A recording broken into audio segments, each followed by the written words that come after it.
Ya está aquí el Padre José de Jesús Aguilar Valdés, la voz amable de la radio. La voz amable de la radio. Esto es En tu Camino, en tu Camino, en tu Camino. En tu Camino presenta Cómo vencer las preocupaciones. El curso que te hará vivir plenamente, sin que el miedo o la ansiedad dañen tu bienestar emocional o tu salud corporal.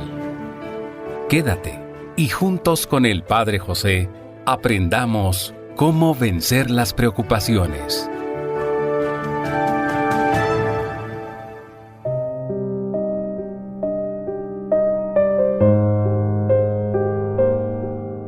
¿Qué tal, amigos y amigas? Bienvenidos a una sesión más de este programa en que estamos tratando de ayudarnos a aprender a cómo vencer las preocupaciones sin que nos afecten. Porque tú y yo, todos tenemos siempre algo que se atraviesa en el camino, algún imprevisto y se convierte en preocupación. Pero ¿cómo hacer que esta preocupación no se convierta en enfermedad? ¿Cómo hacer que esta preocupación no se convierta en insomnio? ¿Cómo hacer que esta enfermedad no sea algo que nos impida vivir con alegría y sobre todo con fe? Esta es una tarea que tenemos que hacer todos. Y comenzamos el día de hoy con las historias.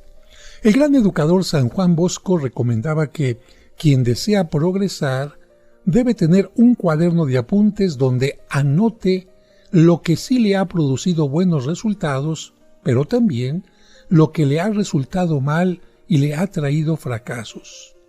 Cada uno de nosotros, si ha tenido el cuidado de ir anotando lo que le sucede, sin duda que ya puede completar un cuaderno de 100 hojas con este título: Tonterías que he cometido. Es decir, cosas tontas de las cuales soy culpable o por lo menos responsable. Quizás muchas de ellas son tan personales y tan estúpidas que nos avergonzaríamos de dictarlas a una secretaria o de escribirlas en letras fáciles de leer para cualquiera. Sin duda que cada uno de nosotros puede redactar y firmar lo que San Pablo escribió hace casi 20 siglos. He sido un necio y mis equivocaciones han sido innumerables. Cuando releemos nuestras anotaciones y las críticas que nos hacemos a nosotros mismos, podemos obtener una gran ayuda para resolver el más difícil de los problemas que cada uno tiene, el saber gobernarse y dirigirse a sí mismo. Fíjense que a la juventud en Estados Unidos le hacen leer y estudiar detenidamente la autobiografía de Franklin. Este es uno de los pequeños libros más provechosos de la humanidad. Franklin, el inventor del pararrayos, fue escribiendo sus experiencias alegres y amargas, provechosas y dañinas desde que tenía 20 años, y ya en su ancianidad se atrevió a publicarlas. Sí, no le dio pena decir los errores que había tenido. Durante 200 años, este pequeño libro ha sido reeditado continuamente y jóvenes y viejos lo leen con especial provecho. Su método de ir anotando lo que sucede y de tratar de sacar provecho de las experiencias amables o amargas ha sido imitado por muchos. Vamos a ver algunos ejemplos. Cuenta este sabio que al ir anotando sus experiencias y al dedicar cada día siquiera 5 minutos para examinar y calificar sus actuaciones, sus actos, descubrió que tenía 13 defectos. ¿Cuántos tendremos nosotros? ¿Lo sabremos? ¿Los habrás notado? Y así, por ejemplo, se dio cuenta de que perdía el tiempo en cosas inútiles que le gustaba discutir y que al principio le parecía tiempo casi perdido el que dedicaba a leer. El juicioso Franklin comprendió que si no eliminaba estas desventajas, no llegaría muy lejos en el éxito y la perfección. ¿Y qué hizo entonces? Pues poner en práctica el gran método que inventó Pitágoras hace 25 siglos y que consiste en examinarse uno cada noche acerca de lo que dijo, hizo y pensó durante el día, y analizar lo bueno y lo malo que practicó y cómo fue su lucha contra los propios defectos. Y sucedió que Franklin se hizo una libreta donde anotaba cada día con signos más o con signos menos sus victorias o derrotas en la lucha contra sus defectos, y así llegó a ser uno de los hombres más estimados de su país, habiendo empezado siendo un simple y pobre obrero. Este ensayo lo han hecho muchos personajes con notable éxito. Con razón, San Ignacio de Loyola lo puso como obligatorio para todos los jesuitas: examinarse cada día para lograr corregir los propios defectos. Un pensador de fama mundial dejó escrito: toda persona se porta como un ser estúpido durante 5 minutos cada día, pero la sabiduría consiste en no pasarse de ese límite. Ojalá que nosotros no lo pasáramos nunca. El agudo pensador Pascal dijo hace 300 años: cuantos más pequeñitas sean las cosas que lo hacen a uno estallar en ira, más pequeñita es la personalidad que uno posee. Esto es una verdad patente. Quien tiene una personalidad defectuosa y raquítica se enfurece por la menor crítica o la más pequeña censura que le hagan, y se le olvida lo que repetía el sabio Salomón: más favor te hace quien te recuerda los defectos que tienes para que te corrijas, que el que vive alabándote y felicitándote más de lo debido. Un psicólogo daba este consejo: esfuércese por corregir sus defectos antes de que los demás los exageren y los publiquen. Porque una cosa es cierta, que nada hay oculto que no llegue a saberse. Esto mismo lo dijo Jesucristo. Por lo tanto, tratemos de poner remedio a nuestras debilidades y de corregir nuestras, vamos a llamarle tonterías, antes de que los enemigos tengan la ocasión de publicarlas, porque las dirán muy exageradamente, como siempre se acostumbra a hacerlo. Cuando el presidente Lincoln, que no era ningún estratega ni especialista en asuntos de guerra, mandó trasladar imprudentemente unos batallones en plena guerra de un sitio donde los necesitaban mucho a otro donde no hacían casi falta, su ministro de guerra se opuso a cumplir tal orden y exclamó furioso: «Ese Lincoln es un estúpido». ¿Qué sucedió entonces? Que le contaron a Lincoln lo que el otro había dicho, y el virtuoso presidente respondió: «Si el ministro dijo que soy un estúpido, debo de serlo, porque él casi nunca se equivoca en lo que afirma. Voy a estudiar mejor este asunto para ver si en verdad me equivoqué». Y estudió el asunto y fue a ver al ministro, y ya no trasladó los batallones, y su ministro y sus demás colaboradores se dieron cuenta de que estaban tratando con un hombre que aceptaba las críticas, y en vez de dedicarse a enojarse, a rabiar, se dedicaba a remediar lo que no estaba muy bien. Entonces, ¿por qué no imitar esto? Tú y yo deberíamos hacer algo parecido cuando la gente nos critica, porque no podemos tener la pretensión de acertar más de 3 veces de cada 4. Si Einstein, el inventor de la teoría atómica, decía que él se equivocaba en más del 10% de las cosas que decía y hacía, ¿qué vamos a afirmar nosotros? Una gran pensadora decía: hay 3 opiniones: la que los demás tienen de nosotros, la que tenemos de nosotros mismos y la verdadera. Y esa verdadera opinión es la de Dios, que sí conoce todo a la perfección. Los demás nos critican negativamente, pero cuando el río suena, piedras lleva, dice el dicho. Nosotros nos podemos poner una venda en los ojos del alma para no ver muchas de nuestras fallas, pero Dios, que sí ve todo exactamente, desea que hagamos un esfuerzo por corregir aquello que en nuestro comportamiento esté equivocado. Y todo esto lo podemos conseguir en parte aceptando las críticas que se nos hagan. Fíjense, amigos, que durante un tiempo era una estrategia de los educadores para que los jóvenes analizaran sus acciones positivas o negativas, sus aciertos, sus errores, que escribieran un diario.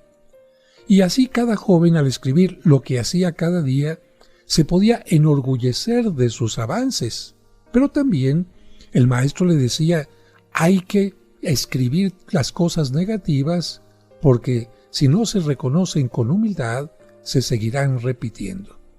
Y por esta razón, aún los psicólogos de hoy día, como dicen allá en el sur de nuestro continente, los psicólogos de hoy siguen pidiendo que aquellas personas que están siguiendo una terapia se vayan analizando, se vayan autoanalizando y escriban las cosas positivas y las cosas negativas.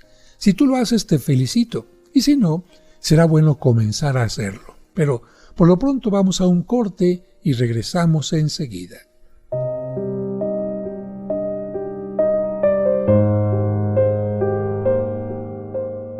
En tu camino, un programa para encontrar la meta. Al reunirnos en nombre del Señor. Hermanas y hermanos, les agradecemos que desde el domingo 17 de abril del 2011 y hasta ahora, cada semana se unan a nosotros para celebrar juntos la Santa Misa. En el nombre del Padre, y del Hijo, y del Espíritu Santo. Amén. Amén. Pero ahora te invitamos a unirnos en su nuevo horario. La Santa Misa, celebrada por el Padre José de Jesús Aguilar Valdés, todos los domingos a las 12 del mediodía, aquí, en tu camino. Al reunirnos en nombre del Señor, Cristo está en medio de nosotros.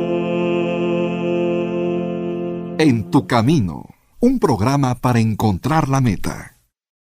En tu camino, un programa para encontrar la meta.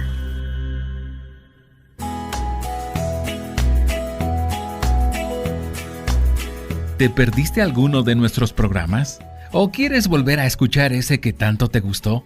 Por supuesto que puedes hacerlo en el momento que quieras. Solo visita la página oficial del Padre José de Jesús y disfruta cuantas veces quieras nuestros programas anteriores. Recuerda la dirección: padrejose.mx. padrejose.mx. Sigamos escuchando el curso ¿Cómo vencer las preocupaciones?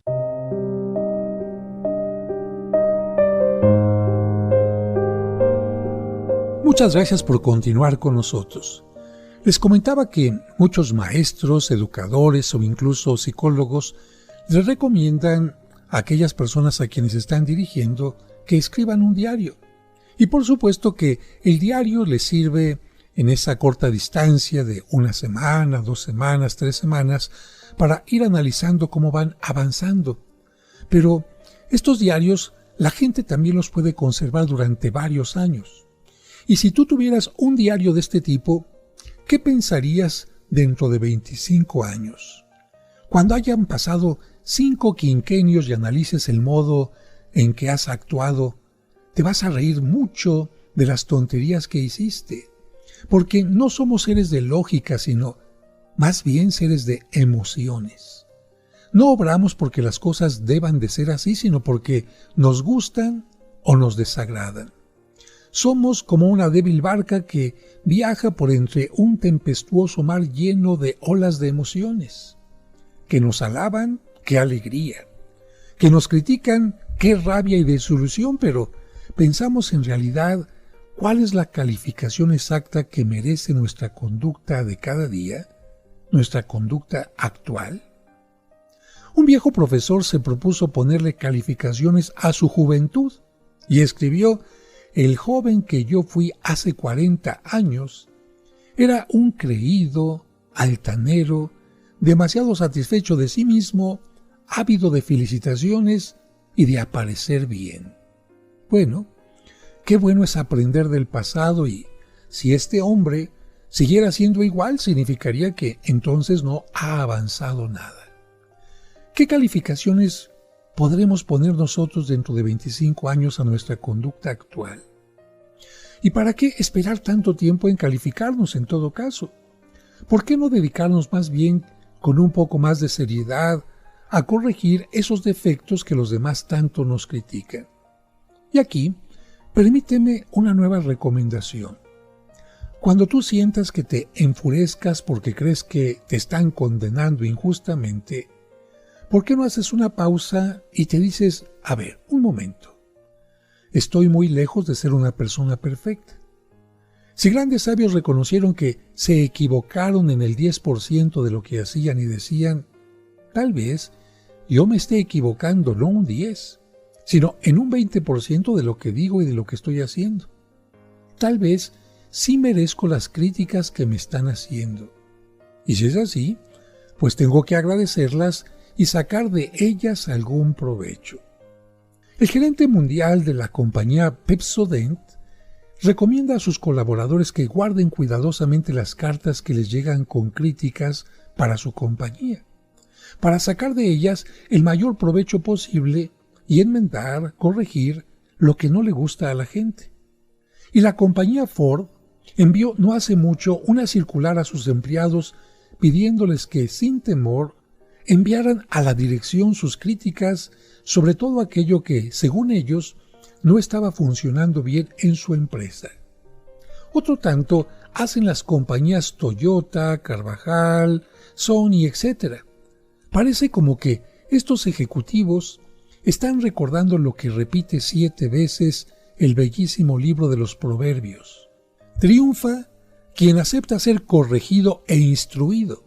En cambio, fracasa quien no acepta la corrección e instrucción. Ahora les cuento una táctica que produjo muy buenos resultados.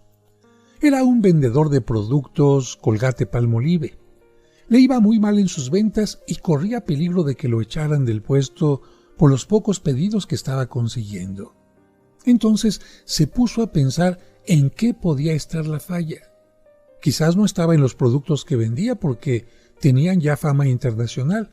Así que se dijo, yo creo que la falla está en mí, en que no sé ganarme a los clientes. ¿Será que me falta entusiasmo? Y se propuso un método atrevido pero que le dio excelentes resultados.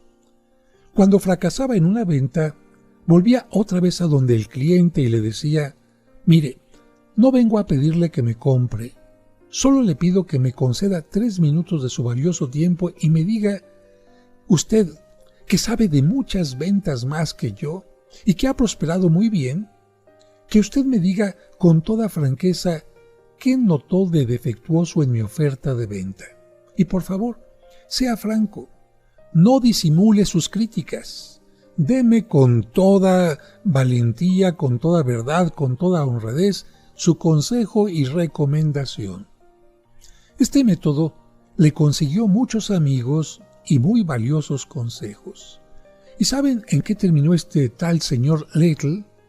Pues llegó a ser el presidente mundial de la Colgate-Palmolive.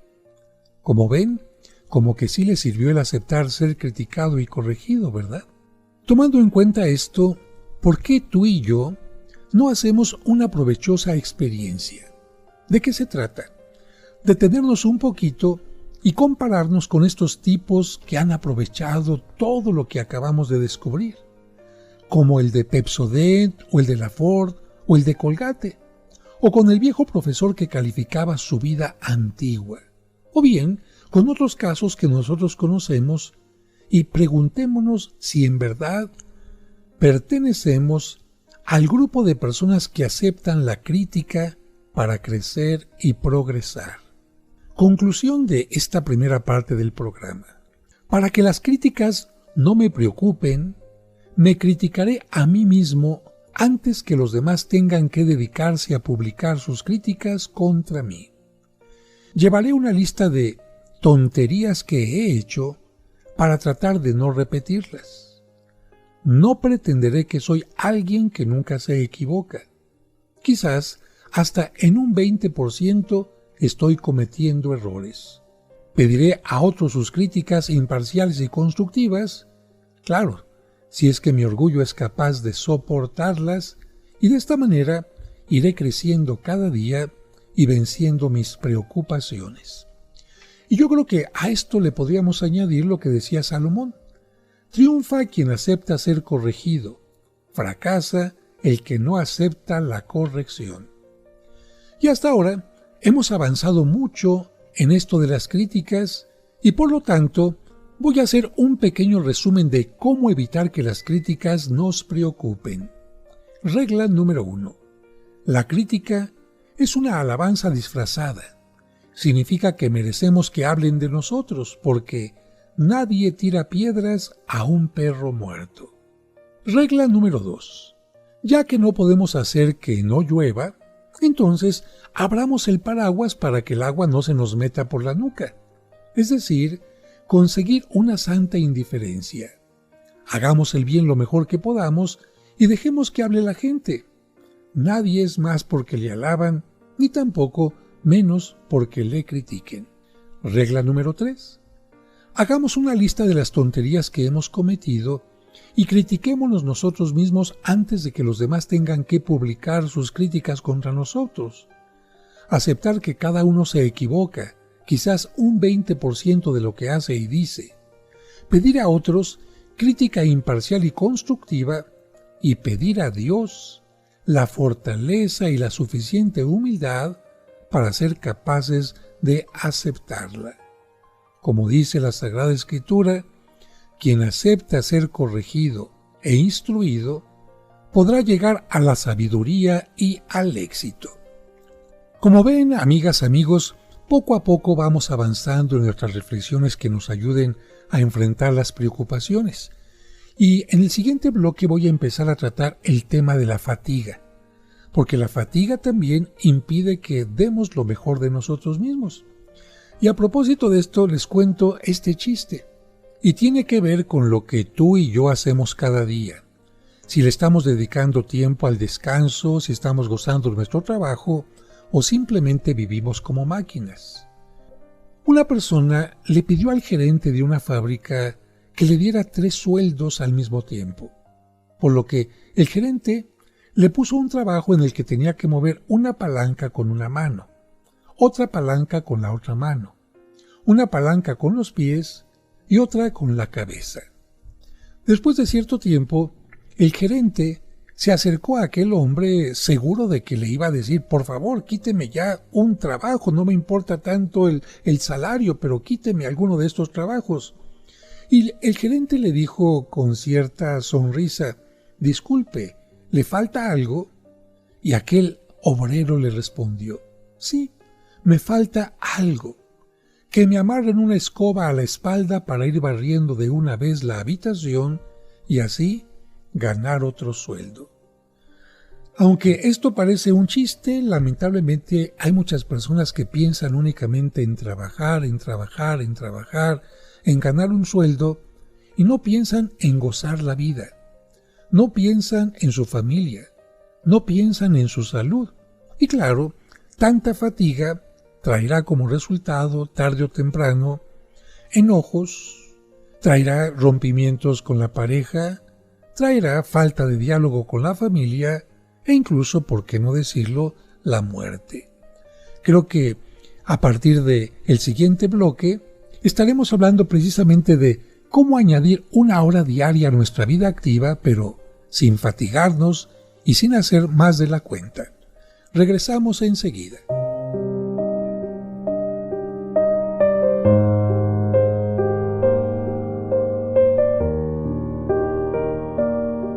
Y recuerda que tú nunca estás sola o solo porque, de una u otra manera, Dios siempre se hace presente en tu camino. Dios te salve María, Virgen sin mancha. Seguramente en algún momento te has hecho preguntas como estas. ¿Qué son las advocaciones marianas? ¿Acaso hay varias vírgenes? ¿Cuál fue la primera imagen de la Virgen María que llegó a México y dónde se encuentra? Conoce las respuestas a estas preguntas y mucho más sobre la Virgen María y sus advocaciones escuchando los sábados marianos de En tu Camino. Ruega siempre, Señora, hoy te rogamos. Por eso precisamente en este programa tratamos de que tú conozcas algunas de las advocaciones, historias y cosas que se escriben, que se componen, que se esculpen, que se pintan en honor a la Virgen María. Dios te salve María, Virgen sin mancha.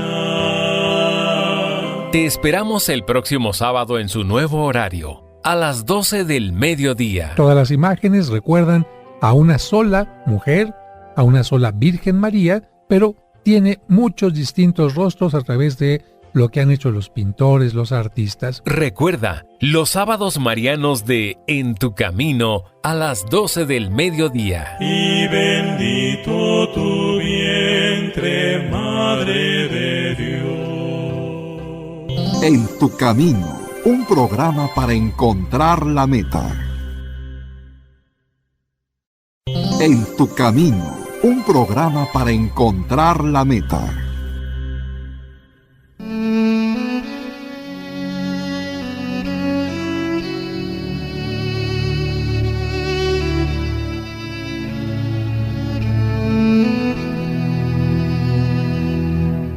Señor, dicen que el lunes ni las gallinas ponen, pero estoy seguro que esa frase la inventaron los que buscan pretextos para no cumplir con su responsabilidad. Ayúdanos a comenzar la semana con ánimo para contagiar con nuestro entusiasmo a los demás. Que la sabiduría nos haga ver los problemas como oportunidades para crecer y desarrollar nuestra creatividad. Después de todo, nosotros somos algo más que gallinas. Amén.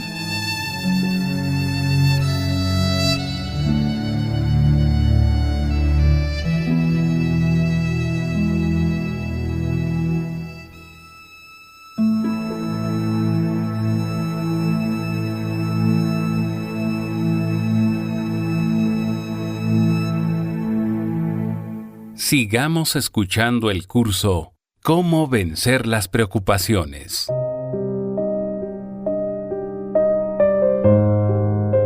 Muchas gracias por continuar con nosotros. Y vamos a seguir con el tema que iniciamos hace un momento. Compañera inseparable de la preocupación puede ser la fatiga. Quien vive fatigado se vuelve mucho más sensible a las preocupaciones.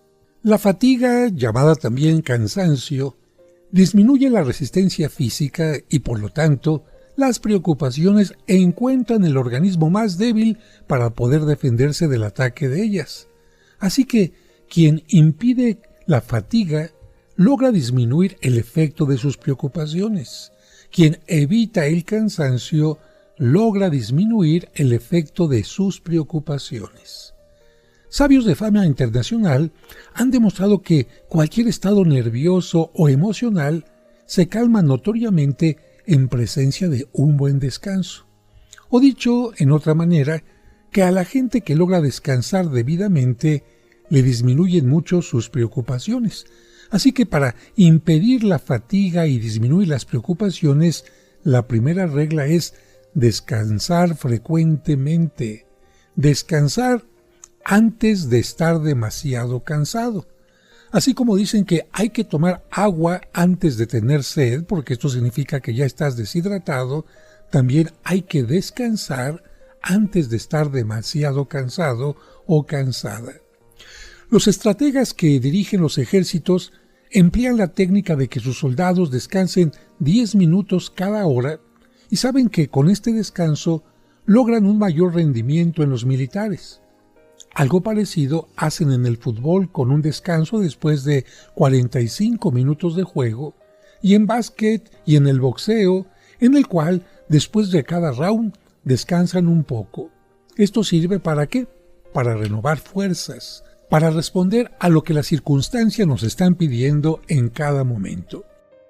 Cuando éramos jóvenes estudiantes, era frecuente ver a dos alumnos que se enfrentaban a golpes por cualquier ofensa, por pequeña que fuera, y como las peleas eran ya demasiado frecuentes, los superiores idearon una sanción que produjo muy buenos efectos.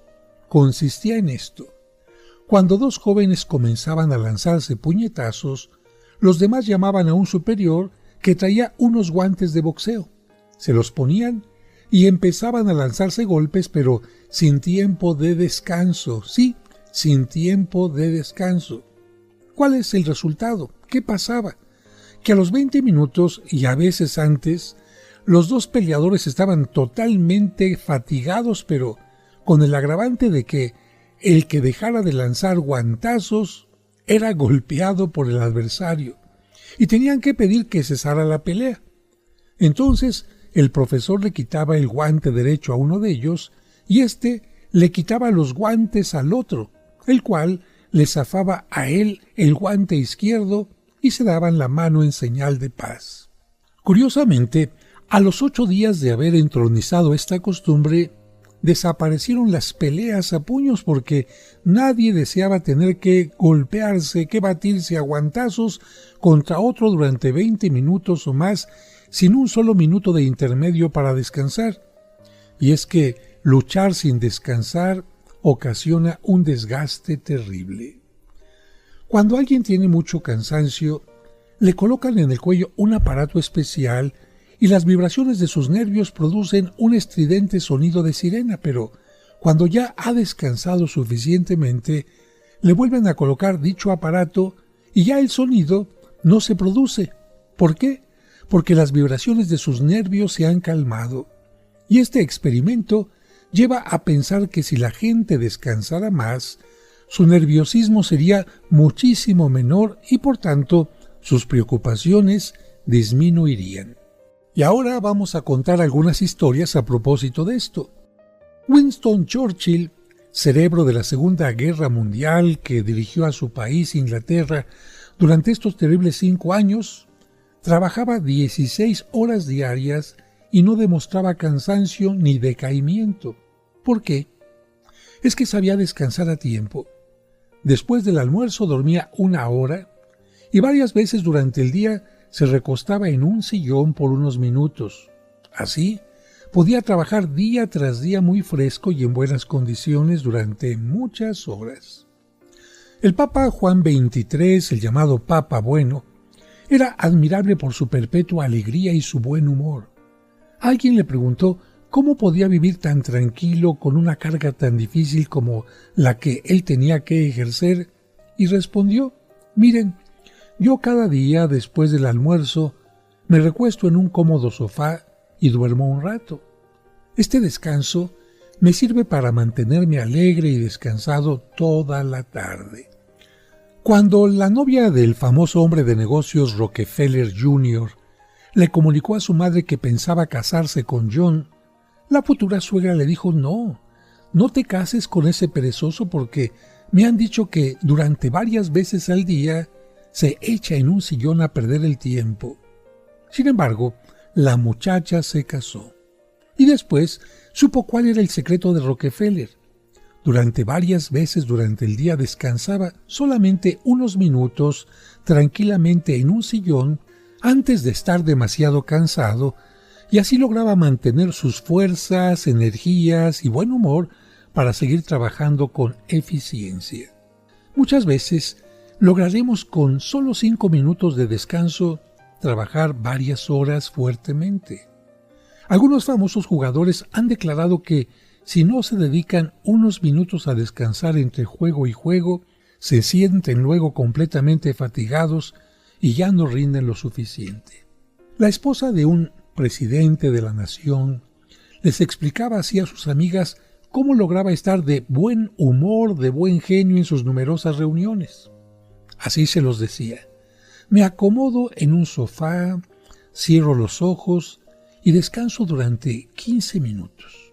Luego ya estoy de buen talante para ir a charlar con todas las personas. A Henry Ford, el magnate del automovilismo, le preguntó a un periodista cuál era su secreto para poder trabajar tanto sin manifestar cansancio, y esta fue su respuesta: nunca estoy de pie cuando puedo estar sentado, y nunca estoy sentado cuando puedo estar recostado. Y muchas veces atendía las consultas de sus ayudantes recostado plácidamente en un cómodo sillón, como descansando. Ahora hablemos de la fórmula de Einstein. A este famoso sabio le preguntaron cuál era su fórmula para producir excelentes rendimientos y la explicó así: mi fórmula es trabajar mucho, callarme la boca y descansar a tiempo. Otra historia más. Chetok, célebre actor de cine, cuenta que en sus primeros años de actuación se hallaba muy deprimido. Probó de todo: tónicos, medicinas, vitaminas, suplementos. Nada le servía hasta que al fin un buen amigo le dijo: te propongo una fórmula. Concédete una vacación, un momento de descanso, varias veces al día. Cada día aparta unos minutos para descansar. Échate en un sillón y relájate sin pensar en nada por unos minutos. De vez en cuando, mientras atiendes a tus clientes, colócate en una posición bien cómoda en la cual te sientas totalmente descansado. Unos años después, sus médicos le dijeron: usted recibió un milagro. ¿Quién se lo hizo? Y él respondió: el milagro de mi curación me lo hizo el descanso, el saber descansar a tiempo. Si tú eres una persona tan terriblemente ocupada que no tienes ni siquiera una pausa de 15 minutos para descansar durante el día, si eres joven, te recomiendo ir consiguiendo medicamentos para tu futura úlcera y la jaqueca que te va a llegar. Pero si ya cumpliste los 50, compra todos los seguros de vida que puedas conseguir, porque los entierros cuestan muy caros y llegan muy inesperadamente para los que no tienen tiempo para darse un descanso. Y a sus familiares les conviene que tú les dejes alguna herencia para cobrar tan pronto como tu cansancio te mande a la eternidad. Yo espero que este consejo no sea para ti, que tú no seas de esas personas que se la pasan todo el tiempo trabajando, fatigándose, haciendo que las preocupaciones se lo acaben poco a poco. Espero que seas de esas personas que, como lo pide el mandamiento, por lo menos un día a la semana lo dediques al descanso y a la oración. Regresamos enseguida.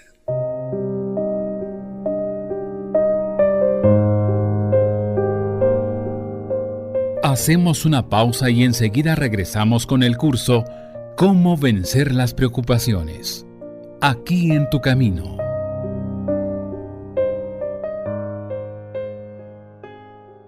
En tu camino, un programa para encontrar la meta. Tu camino.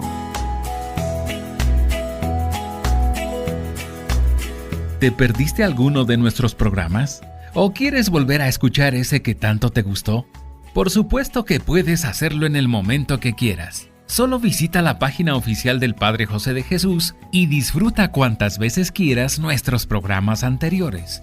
Recuerda la dirección: padrejose.mx. padrejose.mx.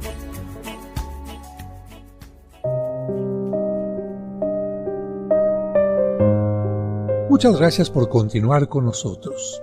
Todos sabemos que el trabajo es un valor. El trabajo nos ayuda a ser creativos, a prestar un servicio, a obtener recursos para nuestras necesidades. Pero también sabemos que todos los valores, cuando se llevan a extremos, se convierten en antivalores. De tal manera que si una persona trabaja en exceso y se olvida de su familia, de su salud, de sus compromisos sociales y muchas otras cosas más, el trabajo se convierte en antivalor. Por esta razón, la Sagrada Escritura nos dice que Moisés recibió de parte de Dios, no de un terapeuta, no de un psicólogo, no de un consejero, el mandamiento de descansar un día y dedicárselo a Dios. Antes de este mandamiento, en todas las civilizaciones se trabajaba absolutamente todos los días. ¿Y qué tan importante fue a nivel internacional este mandamiento que encontramos en la Sagrada Escritura, que en el día de hoy, actualmente, en todos los países, todos los empleados, los obreros tienen derecho por lo menos a un día de descanso? ¿Y qué nos dice la psicología también al respecto? Que cuando los empleados descansan, regresan al trabajo con mayor entusiasmo, con mayor alegría y, por cierto, se convierten en personas más eficaces. Otro momento en que la Sagrada Escritura nos habla de lo importante del descanso es cuando nos dice que Cristo se retiraba no solamente a orar, sino también a descansar. Dos puntos importantes para que el trabajo se convierta en algo con mayores resultados, con mayor eficacia. Cristo oraba para que el trabajo que realizaba tuviera éxito, tuviera profundidad. Pero Cristo también descansaba para poder tener las fuerzas físicas necesarias para enfrentar lo que los distintos momentos del día le iban exigiendo. Así que Cristo se retiraba a descansar y con esto nos enseña la importancia del descanso. ¿Recuerdas que incluso en algunos momentos difíciles Cristo descansaba y hasta se quedaba dormido? Recuerda aquel momento en que los apóstoles tomaron una barca, ya era de noche, y empezó a soplar un viento muy fuerte. La barca se balanceaba para un lado y para el otro, y Cristo, ¿cómo estaba? Cristo estaba dormido y descansando. Hasta los apóstoles tuvieron que gritarle y despertarlo para que les ayudara en aquella circunstancia. Y precisamente como Cristo estaba descansado y tranquilo, se levantó y con toda la fuerza de su poder dijo: «Detente, cálmate», y la tempestad se calmó. Así que si el mismo Cristo descansaba, tú y yo, que somos mucho menos que Cristo, ¿crees que no necesitamos descansar? En algunas ocasiones el descanso puede ser la solución para que estés menos estresado o menos estresada para platicar con tus hijos o con tu pareja, para tomar decisiones, para poder comenzar la mañana con mayor entusiasmo, porque hay personas que apenas se están levantando de la cama y ya están cansadas. ¿Qué es lo que pasa? Seguramente tienen un cansancio acumulado. La Sagrada Escritura entonces nos enseña a descansar y ese día de descanso dedicárselo a Dios de distintas maneras, con el culto, asistiendo a la Santa Misa, a nuestras reuniones dominicales, pero también compartiendo y conviviendo con la familia y poniendo atención a las cosas que necesita el hogar. A propósito de esto, te voy a leer 2 números del Catecismo de la Iglesia Católica. Este catecismo publicado por Juan Pablo II, que trata de responder a muchas preguntas que en el tiempo en que se publicó existían para la Iglesia. Número 2184. Así como Dios cesó el 7º día de toda la tarea que había hecho en la creación, así también la vida humana sigue un ritmo de trabajo y descanso. La institución del Día del Señor contribuye a que todos disfruten del tiempo de descanso y de solaz suficiente que les permita cultivar su vida familiar, cultural, social y religiosa. Así lo dice este número. Voy al siguiente. 2185. Durante el domingo y las otras fiestas de precepto, los fieles se abstendrán de entregarse a trabajos o actividades que impidan el culto debido a Dios. La alegría propia del Día del Señor, la práctica de las obras de misericordia, el descanso necesario del espíritu y del cuerpo, las necesidades familiares o una gran utilidad social constituyen excusas legítimas respecto al precepto del descanso dominical. Los fieles deben cuidar de que legítimas excusas no introduzcan hábitos perjudiciales a la religión, a la vida de familia y a la salud. Como puedes ver, el Catecismo nos explica que el descanso incluye no solamente el culto a Dios, sino también a obras de misericordia, al descanso necesario del espíritu y del cuerpo, y también a responder a algunas necesidades familiares. Y aquí me detengo un poquito. ¿Por qué? Porque también la familia puede ir teniendo problemas que si no se atienden, como una bola de nieve pequeñita, van creciendo y creciendo y creciendo y haciéndose grandes. ¿Qué es mejor?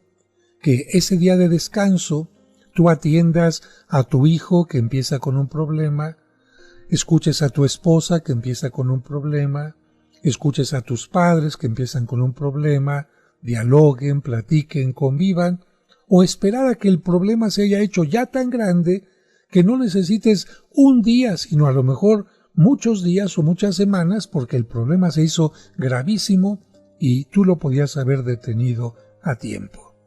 El descanso es importante. A mí me llama mucho la atención cuando viajo a Israel, y esto lo hago constantemente con los grupos de peregrinación, que estando allá, llega el día del descanso, ya desde el viernes por la tarde, y ves que los judíos no pueden caminar más de cierta distancia, no pueden manejar su auto, fíjate, no pueden ni deben cocinar ese día, tienen que haber preparado un día antes todo, no pueden encender fuego incluso, no pueden hacer determinadas cosas. ¿Por qué? Porque la ley que ellos siguen muy firmemente dice: necesitas descansar.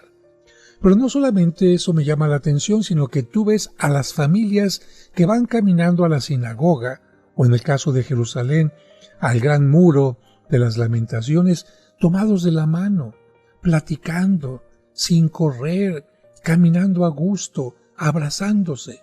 Y cuando los ves que están comiendo, porque algunos de ellos salen a comer a algunos hoteles precisamente para no preparar nada, y los hoteles son atendidos por musulmanes, para ellos el día del descanso es el lunes y no el sábado, los ves ahí gozando los alimentos, nada de masticar a la carrera, nada de comerse la sopa y luego el guisado, no, gozando, platicando, orando, cantando. Ojalá esto sucediera en las familias de México, pero lamentablemente muchas familias ya ni siquiera por necesidad, sino por costumbre de ganar más dinero.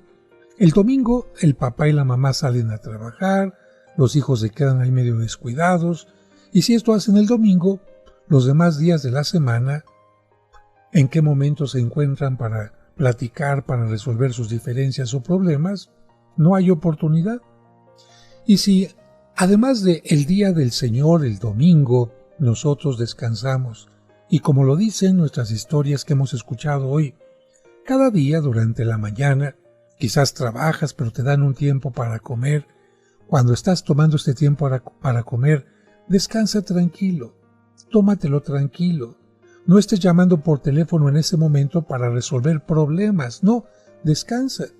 Y si te permiten salir en algún pequeño momento en la mañana a tomar un café o algún alimento pequeño, también descansa.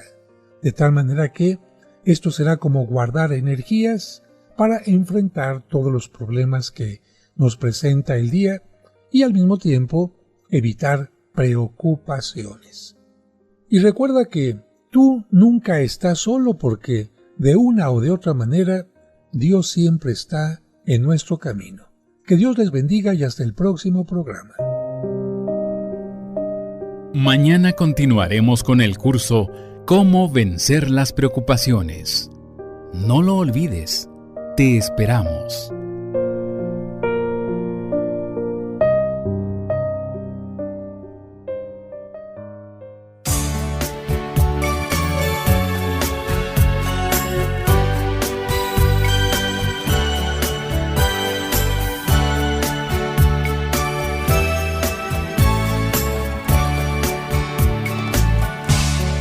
Padre nuestro, que estás en el cielo,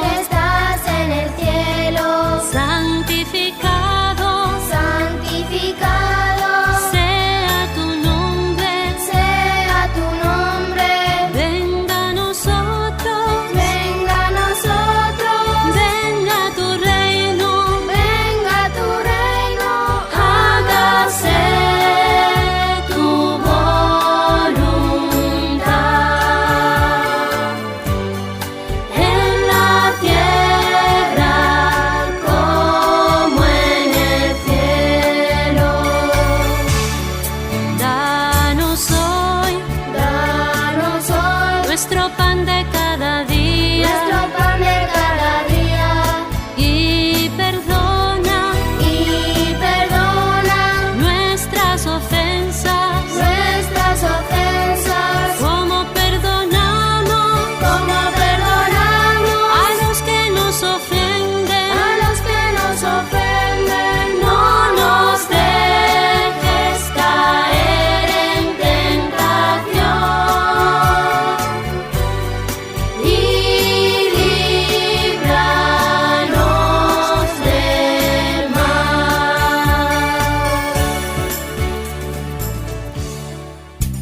En tu camino, con el Padre José de Jesús Aguilar Valdés, la voz amable de la radio.